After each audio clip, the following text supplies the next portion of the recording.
بسم الله الرحمن الرحيم.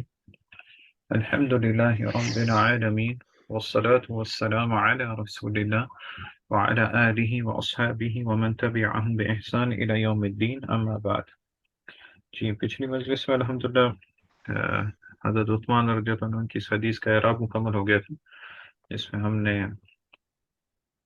مکمل اعراب دیکھ لیا تھا کافی چیزوں کا، اور کچھ چیزیں میں نے کہا تھا انشاءاللہ اس پہ بعد میں گفتگو کریں گے، جس طرح عدد کے بارے میں ہے تو اس میں انشاءاللہ تھوڑی اور وضاحت کر کے آگے بھی عدد آتی رہے گی، عدد بہت آتی، تو اس کے بارے میں اور تھوڑا واضح طور پہ انشاءاللہ بعد میں اور گفتگو ہوگی اعراب کے اعتبار سے۔ ابھی حدیث میں فوائد دیکھتے ہیں انشاءاللہ، تو ایک ایک لفظ سے ہم آگے ایک ایک لفظ سے دوبارہ گزریں گے، دیکھیں گے اس میں حدیث میں کیا کیا فوائد ہیں۔ ٹھیک ہے، بات شروع ہوتی ہے حمران سے۔ حمران جو ہیں یہ کون ہیں، ان کے بارے میں کچھ پتہ ہے؟ نہیں۔ جی، یہ حمران جو ہے یہ حضرت عثمان رضی اللہ عنہ کے غلام ہیں، آزاد کردہ غلام، اور علامہ سنانی لکھتے ہیں کہ یہ مطلب غلام انہیں کسی اور نے دیا تھا، تو حضرت عثمان رضی اللہ عنہ نے انہیں آزاد کر دیا تھا۔ تو عام طور پر ایسا بہت صحابہ کیا کرتے تھے، کیونکہ غلاموں کو آزاد کرنے کی بہت زیادہ فضیلت آتی ہے، اس کا موقع الگ ہے، اس کی حدیثیں کوئی دیکھنا چاہیں۔ آج کل کے تو زمانے میں چیز ختم ہو چکی ہے، غلام نہیں ہے، غلام ڈونڈیاں نہیں ہوتی، لیکن اس زمانے میں ہوتے تھے، تو اگر ان میں جو ان کے مالک ہوتے تھے ان میں صلاح دیکھتے تھے، یعنی وہ اچھے ہیں، نمازی ہیں، پرہیزگار ہیں، اور خود اپنا کما وغیرہ سکتے ہیں، تو ان کو آزاد کر دیتے تھے۔ تو غلام آزاد کرنے کی بہت ساری فضیلتیں بھی آتی ہیں، جیسے مثال کے طور پہ حدیث آتی ہے کہ آپ صلی اللہ علیہ وسلم نے فرمایا کہ جو کسی شخص کا، جو کسی مسلمان غلام کو آزاد کرتا ہے تو اللہ اس کے ہر عضو کے بدلے، یعنی ہر جسم کا جو اس کا پارٹ ہے، اس کے بدلے اس کو جہنم سے آزاد کرتا ہے، یعنی آزاد کرنے والے کو۔ اسی طرح اگر دو عورتوں کو آزاد کرتا ہے، یعنی ایک مرد کا یہ ہے، اور اگر دو عورتوں کو آزاد کرتا ہے تب بھی اس آزاد کرنے والے کو اس طرح کا یعنی جزا اس پہ ملتی ہے، غلام آزاد کرنے پہ۔ تو یہ میں خاص طور پہ اس کے بارے میں کیوں بتا رہا ہوں، اس کے بارے میں کچھ ذہن میں ہے کہ یہ کیوں بتانا، اس طرف کیوں اشارہ کرنا کہ یہ غلام تھے؟ کیوں کیوں سوال کیا ہے آپ کا کہ یعنی یہ خاص آپ طور یہ پر اس چیز کی طرف کیوں اشارہ کرنا کہ یہ غلام تھے؟ ہم صرف یہ بول سکتے ہیں کہ بھئی راوی حدیث ہیں، حضرت عثمان کے ساتھ تھے، بس۔ یہ خاص طور پہ کیوں بتانا، اس چیز کا نشاندہی کرنا کہ غلام تھے؟ یہ ہے کہ اس میں ایک یہ فائدہ یہ ہو سکتا ہے کہ اس زمانے میں چاہے غلام ہو یا آزاد ہو، سب لوگ علم کے پیچھے علم ہاں حاصل کرنے کی ان کے اندر چاہت تھی۔ ہاں، یہ تو ہے، لیکن خاص طور پر جو عام طور پر آپ دیکھیں گے جو حدیثوں کے راوی ہیں، اور یہاں تک کہ بڑے بڑے علماء بھی بن گئے، وہ اکثر ان میں سے ہوں غلام ہوا کرتے تھے، بہت سارے ان ہوں میں غلام ہوا کرتے تھے۔ جس طرح مجھے یاد پڑتا ہے کہ ایک جگہ میں نے ایک چھوٹا سا قصہ پڑھا تھا، شاید مروان بن حکم کا تھا یا کسی اور کا۔ انہوں نے کسی سے سوال کیا کہ فلاں علاقے میں جو محدث ہے وہ کون ہیں، تو انہوں نے بتایا جیسے وہ فلاں شخص ہے، ابھی نام مجھے یاد نہیں ہے سارے، تو انہوں نے بولا فلاں شخص ہے، تو بولا آزاد یا غلام، یعنی اجمی ہے کیا یا پھر عربی ہے؟ بولا اجمی۔ اچھا، فلاں جگہ میں، فلاں جگہ میں، فلاں جگہ میں، ہر جگہ ایک جگہ جا کے امام حسن بصری کا نام آیا جو کہ عربی ہے، تو انہوں نے بولا چلو ابھی ہوں تھوڑا تو باقی ہے۔ اسی طرح عام طور پر آپ دیکھیں گے کہ جو غلام ہوتے تھے، جیسے ابن عباس کے ساتھ نام آئے گا اکرمہ کا، اکرمہ مولا اکرمہ ابن بالکل۔ عباس، ہاں اکرمہ مولا ابن عباس۔ اسی طرح اور بھی بہت سارے صحابی ہیں، جس طرح ابن عمر کے ساتھ نام آئے گا عام طور پہ نافع کا، نافع۔ ہاں نافع بھی ان کے غلام تھے۔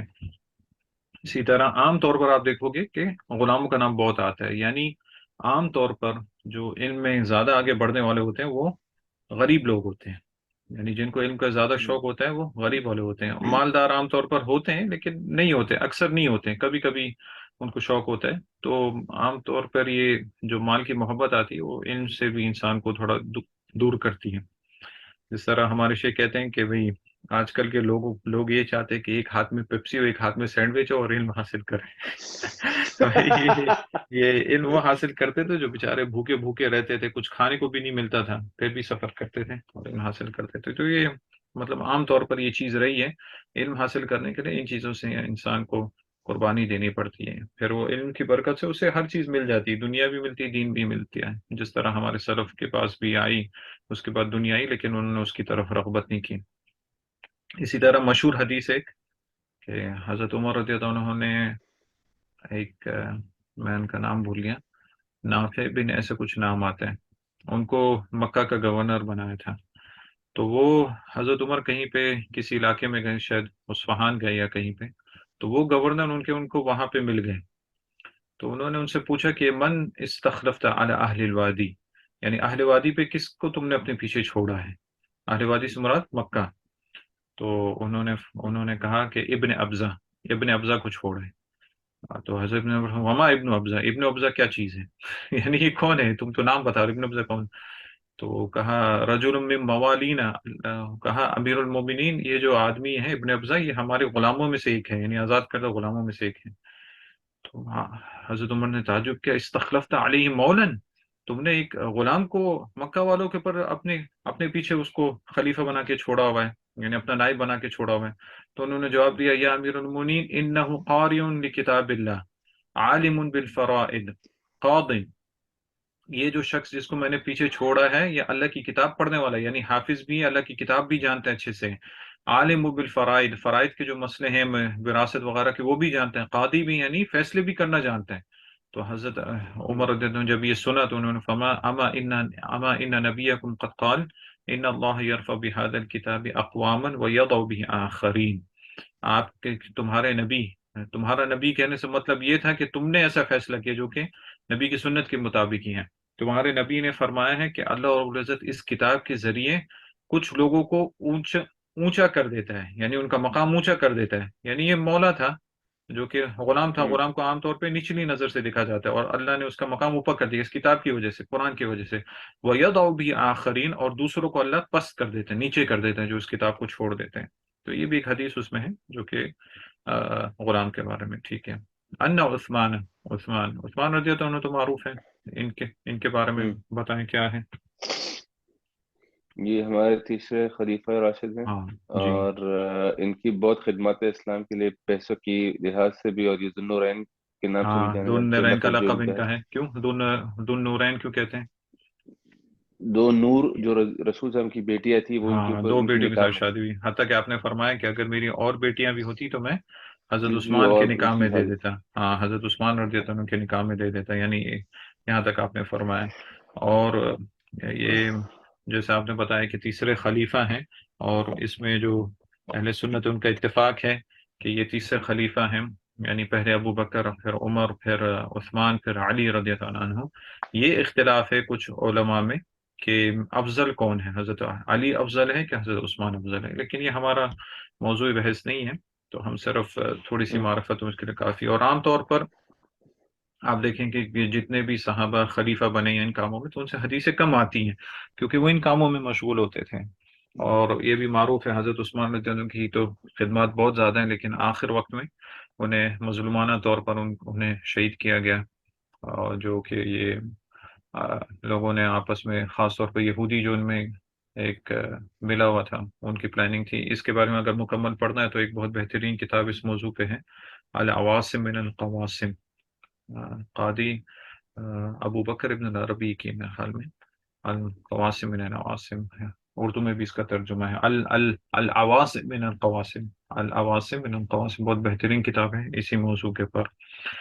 اور ان کے بارے میں کچھ اقوال ہیں، جس طرح امام احمد ابن حنبل رحمہ اللہ سے آتا ہے کہ شیخ عثمان ان کا قول نقل کرتے ہیں کہ کوئی بھی شخص اگر یہ جو ہمارے خلیفہ ہیں، یعنی شروع کے جو چار خلیفہ ہیں، جس طرح کچھ لوگ ہیں جو ان کی خلافت میں تانہ تشی کرتے ہیں، تو امام احمد ابن حنبل کہتے ہیں من طعن فی خلافت ہؤلاء فهو اضل من حمار اہلہ، جو ان خلفاء کے بارے میں کوئی تانہ تشی کرتا ہے، ان کے بارے میں غلط بیانی کرتا ہے، تو اپنے گھریلے گدھو سے بھی، گھریلو گدھے سے بھی وہ زیادہ یعنی گمراہ ہے۔ یعنی گمراہ ہے۔ گدھا جو ہے اسے کچھ نہیں پتا ہوتا ہے، بس اس کے اوپر سامان رکھو، اس کا کام چلنا ہے، تو یہ شخص اس سے بھی زیادہ ہوں، گمراہ ہے۔ اسی طرح غالباً امام حسن بصری سے آتا ہے کہ جو یہ عقیدہ رکھتا ہو، یا جو یہ شخص یہ دعویٰ کرتا ہو کہ حضرت علی رضی اللہ عنہ حضرت عثمان سے خلافت کے زیادہ حقدار تھے، تو اس نے مہاجرین اور انصار کے اوپر تہمت لگائی ہے. یعنی اس وقت تمام. اس نے ان سب کے اوپر جو صحابہ اس وقت موجود تھے ان کے اوپر تہمت لگائی ہے. حالانکہ ہماری کوئی اوقات نہیں ہے، صحابہ کرام کے سامنے ہم کچھ نہیں ہے، نہ دین کے معاملے میں ہے، نہ عقل کے معاملے میں ہے، نہ فقہ کے معاملے میں ہے، کسی میں بھی ہمارا ان سے کوئی مقابلہ ہی نہیں ہے.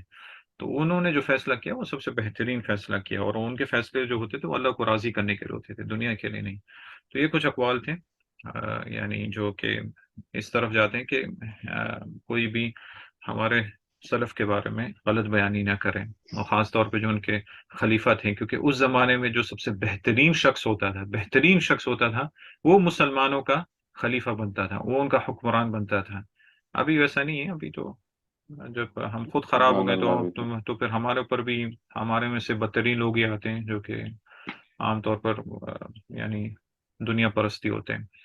یعنی جب آپ صلی اللہ علیہ وسلم کا انتقال ہوا تو کیا فرمایا حضرت صلی عمر اللہ نے علیہ وسلم. کہ آپ کے ہوتے ہوئے کسی اور کی بیعت ہو، یہ بالکل صحیح نہیں ہے. آپ صلی اللہ علیہ وسلم نے خود اپنی زندگی میں کہا، آپ نے یہ سوچا پہلے کہ میں کچھ لکھ دوں، پھر آپ نے فرمایا یأبی اللہ ویأبی المسلمین ویأبی المسلمون الا ابا بکر، کہ اللہ بھی اس چیز سے انکار کرتا ہے اور مسلمان بھی اس چیز کو نہیں چاہتے کہ سوائے ابو بکر کے، کیونکہ ان سے بہتر انبیاء کے بعد اور کوئی نہیں ہے. پھر انبیاء کے بعد حضرت عمر کو انہوں نے سلیکٹ کیا جو سب سے امت میں سب سے بہترین تھے. حضرت عمر رضی اللہ عنہ کی شہادت ہوئی تو انہوں نے کہا کہ حضرت ابو عبیدہ بن جراح اگر زندہ ہوتے تو میں انہیں خلیفہ بنا دیتا، لیکن انہوں نے 6 کون؟ لوگوں کا نام دیا، حضرت ابو عبیدہ بن الجراح، کیونکہ آپ صلی اللہ علیہ وسلم نے ان کے بارے اچھا، میں وہ کہا تھا وفات پا امین گئے هذه تھے. الامه. جی وہ وفات پا گئے تھے اس ٹائم پہ. ہاں ہاں، ان کا انتقال ہو چکا تھا نا جب وہ یہ جو طاعون پھیلا تھا اس میں بہت سارے صحابہ شہید ہو گئے تھے. ان میں سے حضرت ابو عبیدہ بن الجراح بھی تھے، جن کو آپ صلی اللہ علیہ وسلم نے کہا امین هذه الامه، کیونکہ انہوں نے جنگ بدر تھی غالباً، اس میں اپنے والد کو بھی جب سامنے آئے ان کا بھی قتل کر دیا، ان کو بھی مار دیا، کافر تھے. تو آپ نے 6 لوگوں کا نام دیا، پھر اس میں سے 4 لوگ ویسے ہی دستبردار ہو گئے تھے، اور پھر عبد الرحمن ابن عوف نے جا کے ہر کسی سے مشورہ لیا، سب سے پوچھا، تو سب نے حضرت عثمان کو انتخاب کیا. تو اس زمانے میں سب سے جو بہترین شخص ہوتا تھا وہی مسلمان کو خلاف خلیفہ ہوتا تھا.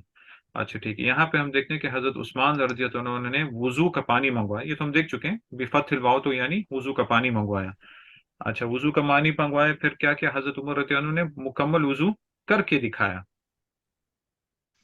ٹھیک ہے، مکمل وضو جی. کر کے دکھایا حضرت عثمان رضی اللہ عنہ نے. تو کر کے دکھانے کی کیا ضرورت ہے؟ حضرت عثمان بتا دیتے، کر کے دکھانے سے کیا مقصد ہے؟ جی یہ عین الیقین کی طرح ہوتا ہے، دیکھنا ہاں ہاں، بہتر ہوتا ہے. دیکھنے سے جو چیز انسان کو زیادہ واضح ہوتی ہے، اس کو ذہن نشین ہوتی ہے، وہ بولنے سے نہیں ہوتی ہے. یعنی تطبیق عملی بہت ضروری چیز ہے کہ آدمی کوئی چیز کر کے دکھائے.